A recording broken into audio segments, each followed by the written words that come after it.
ये पायलट बन के उड़ जाइए।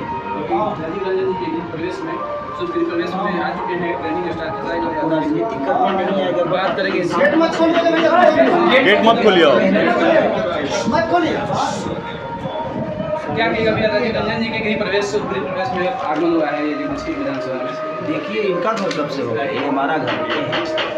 और अपने घर में आने के लिए खुशी तो हमेशा जाहिर होती है, और इस परिवार से मैं अलग नहीं हूँ, और ये मेरे बड़े भाई हमेशा रहे।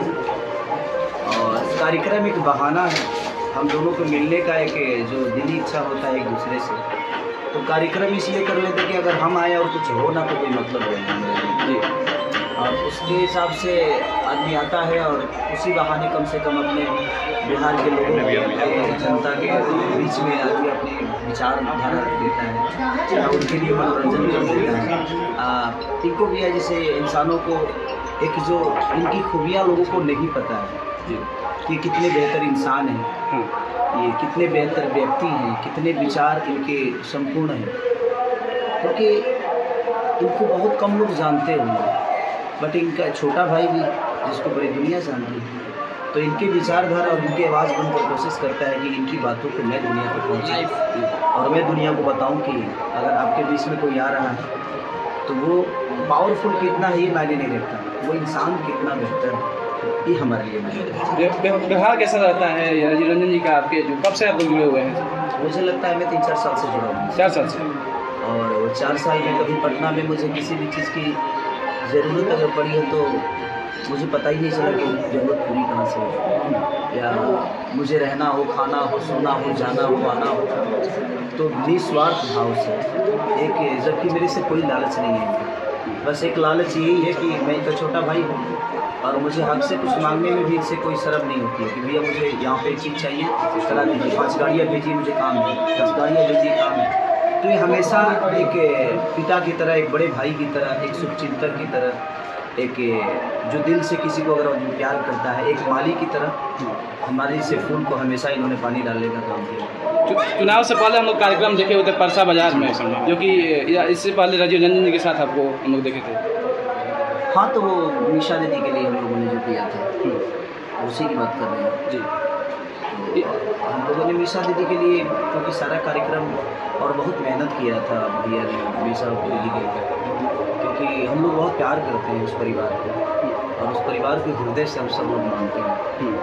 क्योंकि देखिए, हमारा खून का रिश्ता तो नहीं है, बट अपनापन का रिश्ता है। हम उस कोख से, राबड़ी देवी जी की कोख से पैदा तो नहीं हुए, बट हम उनको माँ मानते हैं। ये हमारा विचार था कि किसी के कोख से पैदा होना मायने नहीं रखता है, आप किसी का सम्मान कितना करते हैं ये मायने रखता है। तो हम हमेशा माननीय अपनी माँ राबड़ी देवी का, पिता लालू प्रसाद यादव जी का, भाई तेजस्वी जी का, या मीसा दीदी का, या रोहिणी आचार्य, जो भी हैं उस परिवार फैमिली के, हम उनको अपने परिवार का हिस्सा मानते हैं।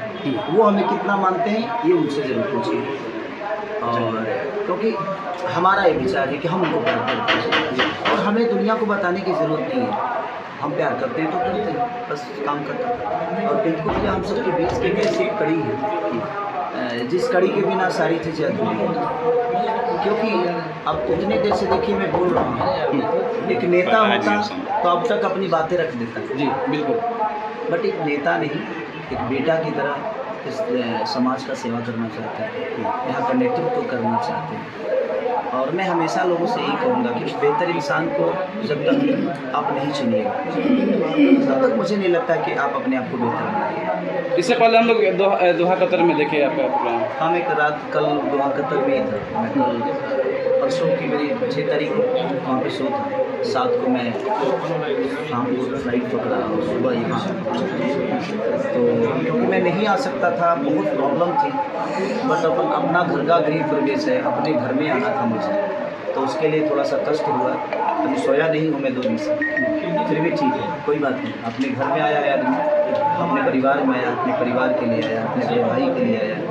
तो हमारे लिए विषय ये है कि हमारे लिए रिश्ता बहुत बड़ा है और उसके लिए मेरी नींद 2 दिन बाद में नहीं पूरी हो सकती। तो मैं हमेशा प्रयास करता हूँ कि जिनसे मेरे रिश्ते हैं उनसे, उनके खुशियों में, उनके दुख में जब भी मेरी ज़रूरत पड़े मैं हमेशा तत्पर रहूँ और हर हमेशा उनका आशीर्वाद मुझे मिलता है। 2025 का चुनाव भी काफ़ी नज़दीक आ चुका है, बिहार विधानसभा का। इसके लिए किस तरह से देखते हैं आप? किसको मुख्यमंत्री, कौन मुख्यमंत्री बनना चाह रहे हैं? देखिए, मेरे चाहने और ना चाहने से कुछ होने वाला नहीं है। मेरे से आप अगर संगीत के बारे में पूछिएगा तो मैं जरूर दूँगा। खेसारी भैया विधायक बनेंगे? नहीं, क्या है भैया? क्योंकि मेरे विचारधारा में नहीं है। मेरे विचारधारा में लोगों का प्यार पाना है, और मैं किसी एक वर्ग का और किसी एक पार्टी का बन के नहीं रहना चाहता। मैं उस पार्टी का बेटा हो सकता हूँ, अलग विषय है मेरा, क्योंकि वो मेरा रिश्ता है, मैं उनको प्यार करता हूँ। बट मुझे मेरे विचारधारा में कभी नेता बनना नहीं है कि मैं नेता बनूँ। मैं सेवा कर ही रहा हूँ। सेवा करने के लिए किसी जगह की ज़रूरत नहीं होती। सेवा करने के लिए आपको मन में श्रद्धा की ज़रूरत होती है कि आप एक छोटे से पत्थर में भी भगवान पैदा कर देते हैं, मन से ही तो करते हैं। अगर आपके मन में भगवान का श्रद्धा नहीं होगा तो पत्थर में भगवान होता है क्या? नहीं। लेकिन आपने मन में बैठाया कि पत्थर में भगवान है और आपने उसको पूजना शुरू किया, तो यही बात है। और मैं कभी भी नेता है ना, ये तेजस्वी भैया है ना, हाँ। लालू चाचा है ना, मीशा दीदी है ना, नीतीश चाचा है ना, चिराग पासवान जी है ना, ये सारे लोग बिहार को संभालने के लिए तो है ही धरती पे। तो भाई, मैं जिस विधा में दुनिया ने मुझे भेजा है कि नहीं यार, खेसारी लाल यादव एक गायक है, एक कलाकार है, तो मैं अपनी कलाकारी से बहुत खुश हूँ। और मुझे लगता है कि दुनिया ने जो मुझे दिया है वो बहुत ज़्यादा है, ये कम नहीं है। ये प्यार और जो सम्मान मुझे मिला है वो कम नहीं है। और हमारे बड़े भाई जैसे पिंकू भैया हैं, तो नेता बनना होगा तो हम इनको अपने विचारधारा इनके अंदर डालेंगे कि हमारा विचारधारा है कि यहाँ के बच्चों को शिक्षित बनाइए, ताकि तभी बिहार विकसित तभी हो सकता है जब यहाँ शिक्षित इंसान होगा। तो पहले तो शिक्षित बनाइए, विकसित तो हम अपने आप को बना लेंगे।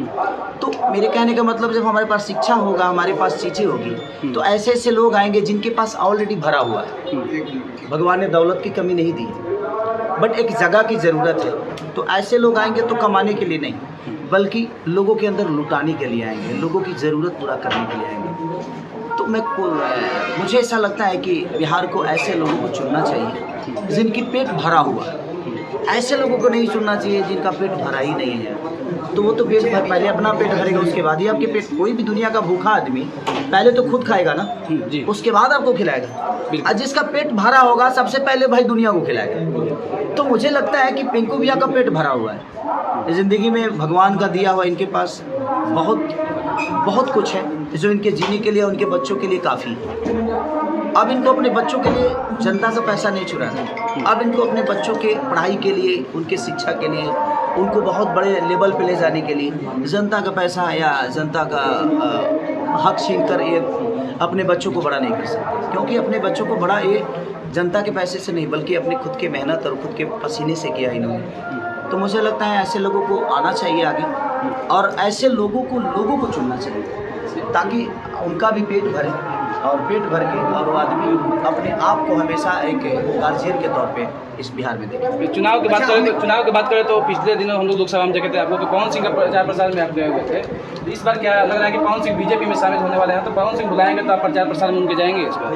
देखिए, मेरे कहने का मतलब ये है कि मैं एक व्यक्तिगत इंसान का प्यार करता हूँ। वो किस पार्टी से है, किस धर्म से है, कितने लोग उसको जानते हैं, मेरे लिए मायने नहीं रखता। मैं पवन सिंह से प्यार करता हूँ, वो बड़े भाई की तरह है। दिनेश लाल यादव बड़े भाई की तरह है, मनोज तिवारी जी बड़े भाई की तरह है, आपके रवि किशन जी बड़े भाई की तरह। एक कलाकार के तौर पर मुझे लगता है कि वो मेरे बड़े भाई हैं, और मैं उनके लिए जाता हूँ। वो किस पार्टी से ही मेरे लिए मायने देखें, क्योंकि पार्टी बाद में आई है उनके जीवन में जी।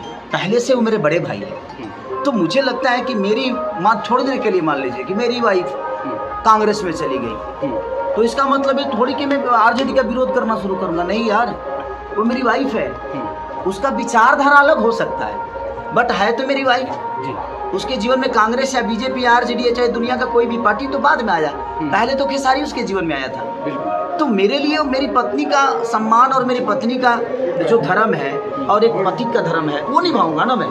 तो मेरे लिए मेरे रिश्ते बड़े मायने होते हैं। जैसे पिंकू भैया से मेरा रिश्ता है, दुनिया की किसी पार्टी में जाए मेरे लिए ये मायने रखते हैं, वो पार्टी मायने नहीं रखता, क्योंकि मैं इस व्यक्ति से प्यार करता हूँ। तो मेरे लिए हमेशा कोई पार्टी मायने नहीं रखता है, मैं एक व्यक्तिगत इंसान से प्यार करता हूँ। आरजेडी कौन सी पार्टी है मुझे नहीं पता, मुझे ये पता है कि लालू प्रसाद यादव मेरे पिता हैं। वो कहाँ है ये मुझे नहीं जानना, वो मेरे पिता हैं। मुझे एनडीए से कोई लेना देना नहीं है, लेकिन नीतीश जी हमारे बिहार के मुख्यमंत्री हैं और उनका सम्मान हमारे जीवन में हमेशा रहेगा। भाई एलजीपी मुझे नहीं पता कौन पार्टी है, बट मुझे चिराग पासवान बड़े भाई की तरह नजर आते हैं। काम खत्म। मेरे लिए बड़ा विषय किसी इंसान का सम्मान है, किसी इंसान का कद्र है। तो मैं कोई नेता नहीं, मेरे लिए सारे लोग सम्मानित हैं, चाहे वो किसी भी पार्टी के। तो मैं सबसे प्यार करना चाहता हूँ क्योंकि मैं सब पार्टी का हूँ, और जो मुझे प्यार से बुलाता है, जो मुझे सम्मान देता है, मैं उसके पास हमेशा जाता हूँ। और क्योंकि देखिए हर आदमी को सम्मान चाहिए, चाहे वो छोटा हो या बड़ा हो। दुनिया में आप भी, आपको मैं अगर आप बोलता हूँ, आप मुझे आप बोल रहे हो, तो मैं ही आप बोल रहा हूँ। तुम आप ऐसे बोलोगे कि खेसारी तू बता तू क्या करता है, तो मेरी भी लैंग्वेज बदल जाएगी ना। बिल्कुल बिल्कुल। क्योंकि आपसे जब मुझे सम्मान मिलेगा तो मैं भी आपको उसी सम्मान से सम्मान एक रिस्पेक्ट एंड गिव रिस्पेक्ट। यहाँ तो मेरे कहने का मतलब कि एक बड़े भाई की तरह पिंकू भी हमेशा मेरे जीवन में है और हमेशा रहेंगे। और कोशिश रहे कि भाई ये नेता या चुनाव चीन या चुनाव ये आज है कल ख़त्म हो जाएगा, बट हम इंसान एक दूसरे के साथ हमेशा मिलेंगे, पहचान हमारी एक दूसरे से हमेशा रहेगी। तो हम चाहते हैं ना कि देखिए चुनाव के टाइम पे ना किसी से विरोध मत करिए भाई, क्योंकि चुनाव 1 महीने का, सरकार किसकी बनेगी नहीं बनेगी हमारा कोई लेना देना नहीं है। हाँ, मैं तो यही चाहता हूँ कि जिसकी भी सरकार बने बिहार को शिक्षित कर दीजिए और विकसित कर दीजिए, क्योंकि बिहार की उन्नति में हमारी उन्नति है। किसी एक नेता की उन्नति में हमारा उन्नति नहीं छूटेगा, बिहार की उन्नति में हमारा उन्नति है। अब बिहार में सब रहते हैं, सब वर्ग के लोग रहते हैं, सब धर्म के लोग रहते हैं। तो मेरे लिए बिहार विषय है, मेरे लिए मेरा भोजपुरी भाषा विषय है, मेरे लिए जिनसे मैं प्यार करता हूँ वो मेरे लिए विषय करते हैं। तो मेरे लिए यही विषय है कि मेरे बड़े भाई पिंकू जी हैं और मैं इनसे प्यार करता हूँ, उस प्यार के लिए मैं अपने करता हूँ। एक शब्द गाने के माध्यम से पिंकू जी के लिए गुनगुना दीजिए। एक सवाल, कोई सा भी गाना गाऊंगा तो इनके लिए कैसे हो सकता है? इनके मनोरंजन के लिए, जिस दिन इनके लिए गाऊंगा आपको सुनाऊंगा। खेसारी भैया एक सवाल, हमेशा से दो जोड़ी अखिलेश बाबा और आपकी जोड़ी हमेशा से कुछ ना कुछ नया लेके आती है, इस बार क्या कुछ बिहार के लोगों को नया मिल रहा है आप लोगों की जोड़ी से? देखिए कृष्ण और सुदामा की जोड़ी तो वर्षों से आई है, ये ब्राह्मण कुल के आदमी है और मैं जदुवंशी हूँ, बट एक कलाकार होने के नाते मेरे अंदर एक ब्राह्मण का सम्मान हमेशा एक सुदामा की तरह रहा है। और मैं ही नहीं बल्कि मेरे पिताजी भी हर ब्राह्मण को बड़ा सम्मान देते हैं। मेरे खून में है किसी का सम्मान, चाहे ब्राह्मण का बच्चा छोटा क्यों ना हो और बड़ा क्यों ना हो, वो मेरे लिए हमेशा वो लोग आशीर्वाद देने के लिए उनके हाथ उठती है। और ये तो मेरे बाबा है, और ये सच पूछिए तो मेरे दाहिना ही नहीं मेरे अंग में एक हिस्सा है, जिस हिस्सा के बिना मैं अधूरा हूँ। तो हर आदमी के जीवन में कुछ ना कुछ होता है। मेरे जीवन में मेरे से जुड़े हुए जितने भी लोग हैं, अगर उनका छोटा भी इतना भी योगदान है ना, तो वो किस जाति से मेरे लिए मायने नहीं रखता, वो मेरे लिए योगदान मायने रखता है कि उस इंसान का योगदान मेरे जीवन में था और उस इंसान के योगदान से मैं बड़ा हुआ हूँ। इसीलिए रिस्पेक्ट मेरे लिए उस इंसान की होती है, वो किस जाति से इसकी नहीं। लेकिन ये भगवान की कृपा से तो ऑलरेडी भगवान ने इनको बना के ही भेजा है कि जाओ भाई आशीर्वाद देते हो, चुनाव मेरे लिए वो हमेशा पूजनीय रहे। मतलब इस बार नया क्या आएगा, इस बार नया क्या आएगा? रोज नया करते हैं हम, एक दिन आए तब रोज नया आता है, हर घंटे कुछ ना कुछ नया। अभी हम गाड़ी में चलते चलते 3-4 गाने लिख दिए, तो हम लोग का चलता रहता है।